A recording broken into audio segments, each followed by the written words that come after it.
नमस्कार शेतकरी बांधवांनो, एक खूप मोठी आणि अतिशय महत्त्वाची बातमी समोर येत आहे।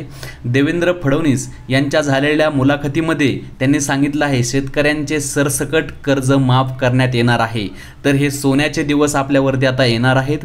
जर तुम्ही आपल्या चॅनलवरती नवीन असाल तर ह्या व्हिडिओच्या माध्यमातून एक मराठी चॅनलला सपोर्ट करा, आपल्या चॅनलला सबस्क्राइब करा। कमीत कमी 500 चॅनलचे सबस्क्राइब होतील एवढा सपोर्ट तरी झाला पाहिजे। तर मंडळी, आता नुकत्याच झालेल्या एका बैठकीमध्ये मुख्यमंत्री एकनाथ शिंदे तसेच उपमुख्यमंत्री अजित पवार आणि देवेंद्र फडणवीस यांनी एक घोषणा केलेली आहे की ते शेतकऱ्याचं पूर्ण कर्ज माफ करणार आहेत। मागील वर्षी त्यांनी ही योजना राबवली होती आणि त्या योजनेअंतर्गत त्यांनी शेतकऱ्यांचे 1.5 लाख रुपयांपर्यंतची कर्जमाफी केली होती आणि त्यामुळे शेतकऱ्यांना खूप मोठा दिलासा मिळालेला होता। आता या कर्जमाफीची घोषणा लवकरच पुन्हा केली जाईल आणि याची एक दिनांक ठरवला जाईल। तर मंडळी, तुम्हाला एक काही क्वेश्चन विचारायचे आहेत, जसं की काही लोक वेळेवरती हप्ते भरतात आणि कर्ज फेडतात, तर त्याच लोकांना फक्त कर्ज भेटायला हवं की सरसकट सर्वांना भेटायला हवं? मला तर वाटतं सरसकट सर्वांना भेटलं, कारण शेतकरी राजा हा आपला गरीब आहे आणि सरसकट सर्वांना भेटलं तर चांगलं राहील। आता आपण पाहूयात देवेंद्र फडणवीस यांनी काय म्हटलेलं आहे। जो शेतकरी कर्जात बुडाला आहे, थकीत आहे, पुन्हा कर्ज प्राप्त करू शकत नाहीये, कर्ज भरू शकत नाहीये, अशा शेतकऱ्यांना कर्जमाफी करण्याच्या संदर्भातला निर्णय आम्ही घेतला। जवळजवळ 34,000 कोटी रुपयाची कर्जमाफी राज्य सरकारच्या वतीनं आज कॅबिनेटने त्याला मान्यता दिली आहे। याच्यामध्ये 1.5 लाखापर्यंतचं कर्ज सरसकट आम्ही माफ करतो आणि 1.5 लाखापर्यंतचं कर्ज सरसकट माफ केल्यामुळे जे थकीत शेतकरी आहेत त्यातले 90% शेतकऱ्यांचा सातबारा पूर्ण कोरा होणार आहे। 90%।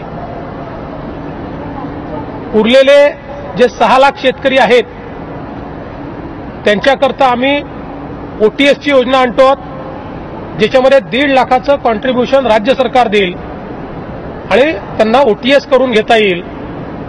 त्यामुळे हे सगळे शेतकरी याच्यामध्ये आम्ही कव्हर केलेले आहेत।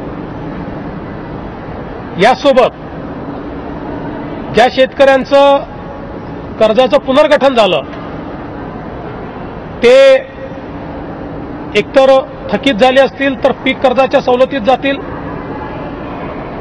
मध्यम मुदतीच्या कर्जामध्ये जे गेले आहेत ते त्याच्यामध्ये जातील, कारण हे कर्ज माफ करत असताना पीक कर्जासोबत टर्म लोन ज्याला आपण म्हणतो मध्यम मुदतीचं कर्ज, हे देखील आम्ही या ठिकाणी रद्द करतो, माफ करतो।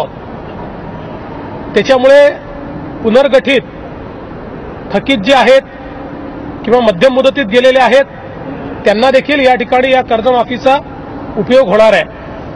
हा जर आपण हिशोब लावला तर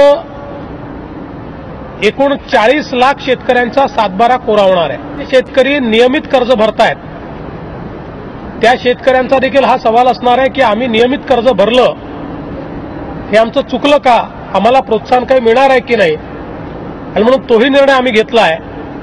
आणि नियमित कर्ज भरणाऱ्या शेतकऱ्यांना 25% पण 25,000 कमाल मर्यादा इतकं आम्ही प्रोत्साहनपर अनुदान हे जमा करणार आहोत। आणि आता जे शेतकरी 30 जूनपर्यंत कर्ज भरतील त्यांनी तर तेवढं कर्ज कमी भरलं तरी देखील त्यांना ते अनुदान थेट त्यांच्या खात्यामध्ये तात्काळ हे आम्ही देण्याची व्यवस्था करू किंवा बँकांची आम्ही त्या संदर्भात टायअप करून तेवढे पैशाची हमी राज्य सरकार घेईल। मंडळी, तुम्ही आम्हाला सबस्क्राइब केल्याबद्दल तुमचे सर्वांचे धन्यवाद। असंच एका मराठी माणसाला पुढे जाऊ द्या आणि तुमच्या एका सबस्क्राइबनी आमच्या चॅनलवरती एक तुमचा सबस्क्राइब ॲड होईल। तर आपलं 500 सबस्क्रायबरचं टार्गेट आहे, तर कृपया सबस्क्राइब करा। धन्यवाद। जय महाराष्ट्र।